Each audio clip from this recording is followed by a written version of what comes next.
Bifurcate किए हैं। आने वाले समय में जो शिक्षकों की ACR है उसके आधार पर लिखी जाए। ये हम उन पर कोई शिकंजा नहीं कस रहे, हम उन पर चाहते हैं कि वो अपनी जिम्मेदारी का निर्वाह करें। हम ये भी चाहते हैं कि वो अपनी जिम्मेदारी के साथ खुद ही जवाबदेही का तय करें। ये कोई शिक्षा विभाग में नहीं हो रहा है, ये सभी विभागों में हम करने जा रहे हैं। थोड़ा सा कड़वे होंगे, लेकिन ये भविष्य में हिमाचल प्रदेश को समृद्धशाली बनाने के लिए बहुत जरूरी है। हमारा प्रयास है कि हेल्थ सेक्टर जो आज निचले स्तर का हो गया है, टांडा से रेफर हो जाता है, PGI पहुंच जाता है, सारी जगह रेफरल हॉस्पिटल बन गए हैं। गरीब की जेब से पैसा निकलता है। जब गरीब की जेब से पैसा निकलता है तो वो सोचता है कि किसी तरह मेरी जान बच जाए, मेरी जमीन बिक जाए पर मेरी जान बच जाए। ऐसा क्यों हो रहा है? ऐसा इसलिए हो रहा है कि आपके पास आज वो मेडिकल टेक्नोलॉजी नहीं है जो दिल्ली में आपको उपलब्ध होती है। आज आपके जो मेडिकल कॉलेज है वहाँ 20 साल पुरानी सिटी स्कैन की मशीनें हैं। आज कोई सिटी स्कैन के लिए जाता तो 3 महीने उसको लाइन पर खड़े होकर लगना पड़ता है, 3 महीने बाद नंबर आता है। अब जब 3 महीने बाद नंबर आएगा तो सोचिए वो बीमारी आपकी कितनी तेजी से बढ़ेगी। हमने इस दृष्टि से सोचना शुरू किया और मैंने इस बार बजट में और जगह कट करके कहा कि हर जगह हाई एंड मेडिकल टेक्नोलॉजी होगी। जो दिल्ली के एम्स में मिल रही है वो हिमाचल प्रदेश की जनता को भी मिलनी चाहिए। और मैंने उसके लिए अभी जो टांडा का मेडिकल कॉलेज है, जो world class 3 Tesla CT scan machine है, IGMC का मेडिकल कॉलेज है, नियर चौक का मेडिकल कॉलेज है, हमीरपुर का मेडिकल कॉलेज है, उसके लिए तकरीबन मैंने अभी 100 करोड़ रुपए से खरीद किया और जल्दी ये मशीन इसके लिए आई।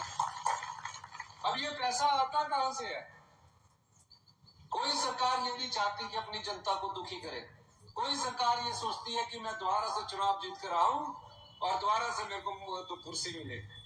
लेकिन हमने ये फैसला आपके लिए इसलिए किया कि आपको समझना होगा, आपको लुटाने के लिए कुछ भी लुटा सकते हैं, तो आपको धोखा दे रहे हैं।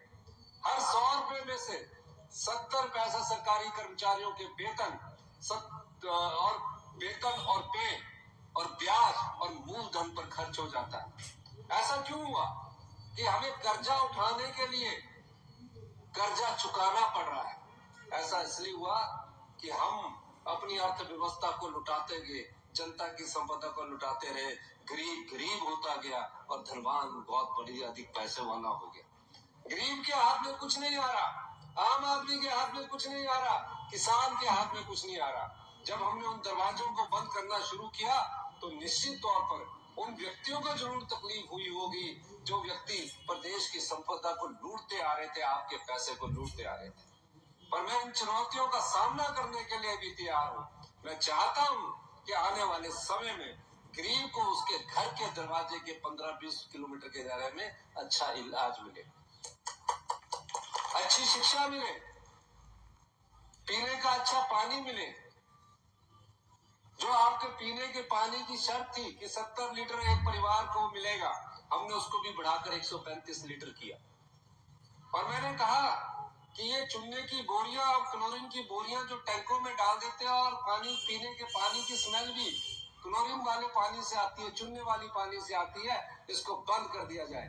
जब टेक्नोलॉजी की बात की गई तो कहा कि करोड़ रुपया खर्च होगा। हमने फैसला लेना था, पैसे थे नहीं, लेकिन हमने फैसला लिया कि अब क्लोरीन और आने वाले समय में ये जो चूना टैंकों में डालकर आपके नलके में जो पानी आता है जिसमें स्मेल लगी पड़ी होती है, आप पानी पी लेते हैं लेकिन उस पानी में स्मेल होती है और उस पानी से ना जाने आपके शरीर में कौन सी बीमारी पैदा हो जाती है। जैसे जैसे शरीर आपका बुढ़ापे की तरफ जाता है और इस प्रकार पानी से बीमारी पैदा हो सकती है। तो हमने उसमें latest world class technology UV का इस्तेमाल करने के पूरे प्रदेश में हमने आदेश दिए। आपको भी स्वच्छ जल मिले, सिर्फ दिखने वाला पानी ग्लास में साफ नहीं होता। आप ये सोचें कि ये दिखने वाला ग्लास में पानी साफ है, मैं खुद पीकर अपनी प्यास बुझा रहा हूँ। आपके पास क्वालिटी लाइट नहीं है, पढ़ने के लिए जो आपके चश्मे लग रहे हैं वो भी अच्छी लाइट नहीं है। ये एक समय था सुविधा चाहिए होती थी कि गाँव में लाइट पहुंचे। ये कब कैसे होगा? कौन इसको लेकर आएगा, कौन इस पर विचार करेगा, ये जनता को सोचना होगा। जनता में सरकारें चुनने का अधिकार लोकतंत्र में आपको दिया है, आप सरकार चुनते हैं। सरकार का दायित्व है कि आपको इन सब चीजों से अवगत करवाए और ये सोचे कि हमें आने वाले समय में हमें अच्छा पीने का जल मिले, अच्छी शिक्षा नीति मिले, अच्छे हेल्थ सेक्टर में मिले, अच्छी रोशनी मिले और बच्चे पढ़ लिख कर हौसले से कहे कि मैं किसी भी नौकरी के लिए तैयार हूं। आज जो भी नौकरी निकलती है वो सरकारी नौकरी की तरफ हम दौड़ते हैं। क्यों नहीं हम ऐसी नौकरियों के हम और रास्ते पैदा करते हैं? वो इसलिए नहीं कर पाते क्योंकि बच्चों में कहीं ना कहीं आत्मविश्वास की कमी हम छोड़कर चले गए। मैं भी आप जैसे परिवार से उठकर मुख्यमंत्री की कुर्सी पर पहुंचा हूं और मैंने ये देखा है जब आत्मविश्वास टूटता है उसकी दृढ़ इच्छा शक्ति कमजोर हो जाती है, उसका आत्मविश्वास कमजोर हो जाता है और जब किसी व्यक्ति का आत्मविश्वास कमजोर हो जाए वो अपनी राह को सीधे दरों पर चल नहीं पाता। आज समय है और इस समय को आपको समझना होगा, इसके साथ परिवर्तन लाना होगा। परिवर्तन प्रकृति का नियम है।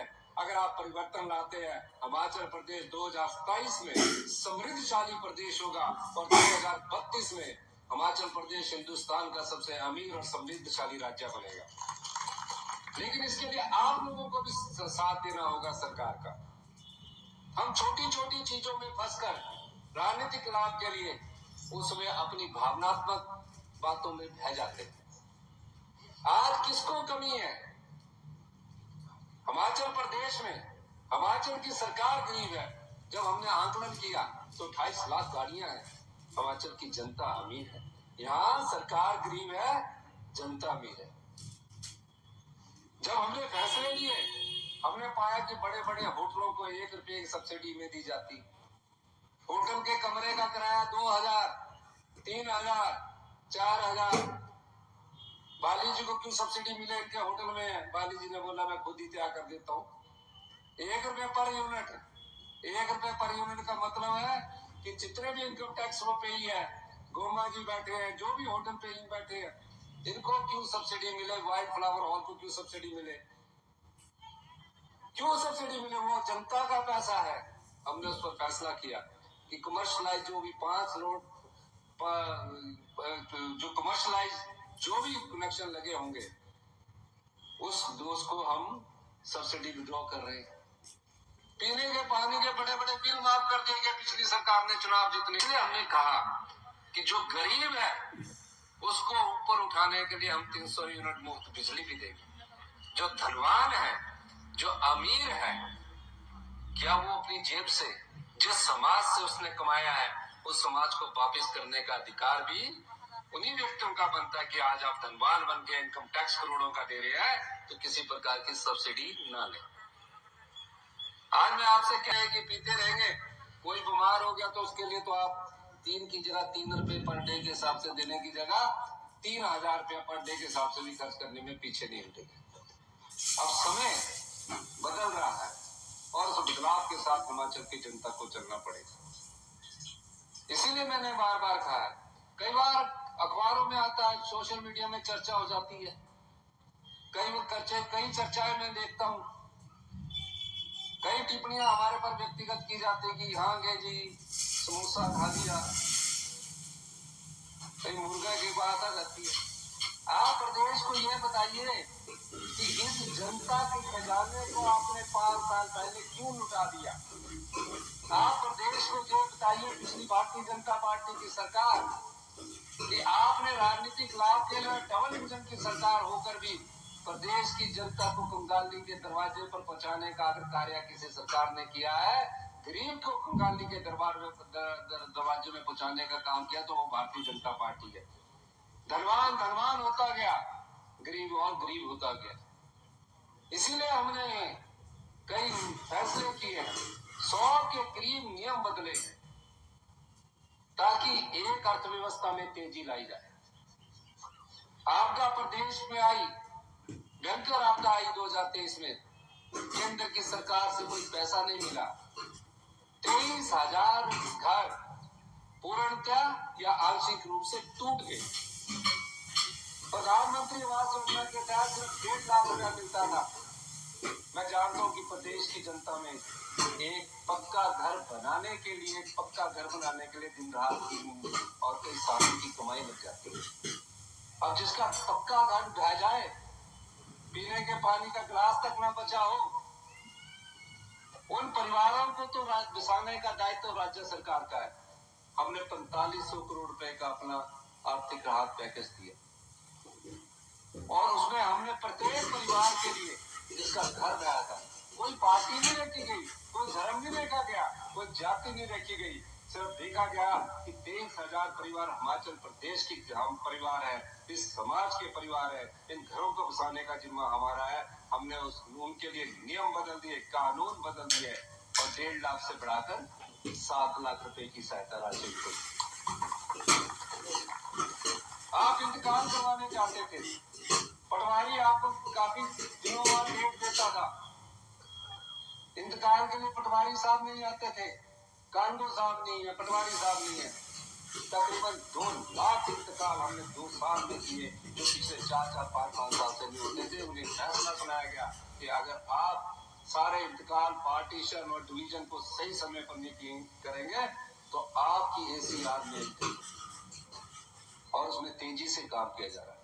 आने वाले समय पूरे राजस्व डिपार्टमेंट का हम कंप्यूटराइजेशन करने जा रहे हैं, डिजिटाइजेशन जोरों से चला हुआ है। आपको घर बैठ के जमाबंदी मिलेगी, आपको घर बैठ के आपका ततीमा मिलेगा, आपको घर बैठ के आपकी डिमार्केशन की डेट मिलेगी और उसमें कोई ऊपर नीचे नहीं होगा। के पानी की योजनाओं में भी हम जल्दी से अपनी जो लेटेस्ट टेक्नोलॉजी है उसको इस बजट के द्वारा हम आगे लाने जा रहे हैं। हम चाहते हैं कि प्रदेश का विकास हो और कांगड़ा जिला को मैं कहना चाहता हूँ, कांगड़ा जिला में कोई राजनीतिक पद महत्वपूर्ण नहीं होते, कांगड़ा की जनता की सेवा करना सबसे महत्वपूर्ण होता है और हम उस दिशा में काम कर रहे हैं। ढगवार में 250 करोड़ रुपए की लागत से world class milk processing unit बनने जा रहा है, जहां तकरीबन 1.5 लाख लीटर दूध हर दिन प्रोसेसिंग होगा और उसके बाद 1.5 लाख 3 लाख तक उसकी कैपेसिटी होगी। तो क्या सरकार इस बारे में सोचती नहीं? सोचती है, क्योंकि वो जानती है कि मेरी योजना से कम कांगड़ा जिला में 3 लाख लीटर दूध पैदा करने वाले परिवार सम्मिलित होंगे और योजना को जबरदस्ती नहीं थोपी जाएगी, आप खुद स्वीकार करेंगे। आप देखते जाइए आपका भविष्य और आपकी आर्थिक समृद्धि, आपके हाथ में पैसा कैसे आने वाला है। आज मैं कांगड़ा में इतना ही कहते हुए मैं ये कहूंगा कि एक आपने कहा कि कांगड़ा सब डिवीजन में निशु मोगरा जी और सुरेंद्र काकू जी, ये मेरे साथ युवा कांग्रेस में भी अध्यक्ष थे, जिला कांग्रेस में भी अध्यक्ष थे, ये मेरे साथ युवा कांग्रेस का मैं जब स्टेट का प्रेसिडेंट था तब ये मेरे जिला के अध्यक्ष हुआ करते थे। तो आप कांगड़ा का सब जो डिवीजन है उसको खोलने की मैं घोषणा करता हूँ और ये एकेडमिक सेशन जो हमारा बजट सेशन है उसमें घोषित हो जाएगा और आपके लिए पोस्ट भी हो जाएगी। और ये पानी की जितनी योजनाएं इन्होंने बोली है और एक पुल की जो योजना बोली और कॉलेज की जो यहाँ के हमारे प्रधान मिले थे, कॉलेज में अगले एकेडमिक सेशन से क्लासेस, उनके कॉलेज में अगले एकेडमिक सेशन से क्लासेस भी शुरू कर दी जाएगी। और अभी कॉलेजों का भी युक्तिकरण हो रहा है, ITI का भी युक्तिकरण हो रहा है, पॉलिटेक्निकल का भी युक्तिकरण हो रहा है। हो गया क्या? मैं एक बात कहना चाहता हूँ, हम बिल्डिंग बना देते हैं,